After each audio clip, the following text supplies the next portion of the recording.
Ką tik dalyvavom hackathone, kurio pagrindinė tema buvo klimato švietimas. Neformalus švietimas, formalus švietimas, pilietinė socialinė veikla. Tai mes konkrečiai pristatėme projektą su neformaliu švietimu ir išsivystė taip, kad jis gali būti integruojamas net į formalų švietimą. Ir projektas vadinasi Gamta mieste. Projekto pagrindinė mintis tai yra kurti žalias erdves ir padėti mokytis įgūdžių apie maisto grandinę visai mokyklos bendruomenė. Reikia nepamiršti, kad mokyklos bendruomenė yra ta šventa trejybė, tai moksleiviai, tėvai ir mokytojai. Nuo lysvės susikalimo iki taip, kaip pasigaminti maistą iš to lysvėj užaugintų produktų, užsikurt laužą, išsivirt troškinį ir netgi pajausti, koks yra maisto skirtumas pačio užsiauginto pomidoro ir masiniu būdu užsiauginto pomidoro. Ir kas tam dirvožemiui to lysvėj knibžda ir kuo tas dirvožemio mikroorganizmų gausa arba jos stoka įtakoja mūsų braškių skonį. Taip, nes braškės saldumas, vitaminai, mineralai priklauso nuo to, kokia gausa rūšių bei bioįvairovės rūšių gyvena tam dirvožemy, o ten yra visas knibždantis miestas.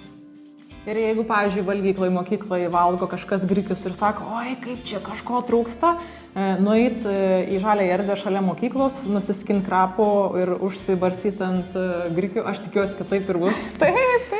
Nes tas mokymasis, maisto grandinės trumpinimas, jis gali būti toks fun. Toliau ateinančiais metais, tai pirmas žingsnis yra įgyvendinimas vienoje mokykloje.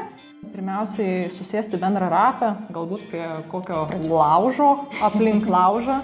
Bendrą ratą su mokyklos bendruomenė, moksleiviais, tėvais, mokytojais ir pradėti kalbėtis, tai kokios mes to žalios erdvės norim ir tada prasideda maždaug apie kovą-balandį pats proceso kūrimas, tai pirmiausiai darbas su medžiu, su grąžtais, su pjūklais, pakeltų lysvių kūrimas, gal ir suoliukų kažkas norės, tada jau sėklų paruošimas, daigai, su mokyklos bendruomenė susitarsim, ko jie nori, koks yra poreikis.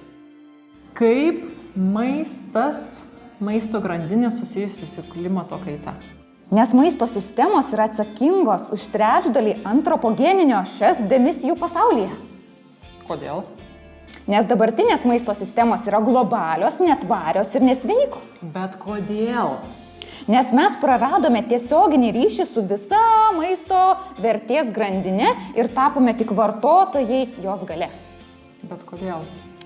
Nes mes susitaikėme su tuo, kad maistas atkeliauja pakuotėje iš parduotuvės. Bet kodėl? Nes miesto teritorijose mes nebeturime galimybių užmegzti tiesioginio ryšio su maistu nuo sėklos iki burnos. O aš dar noriu pridėti tokią emociją, kai išgirdom, aš tai tiesiog norėjau prieiti kiekvieną dalyvį, komisijos narį, mentorių, apsikabinti ir priminti labai svarbų dalyką, kartais jaučiam, kartais nejaučiam, kad mes irgi esam gamta.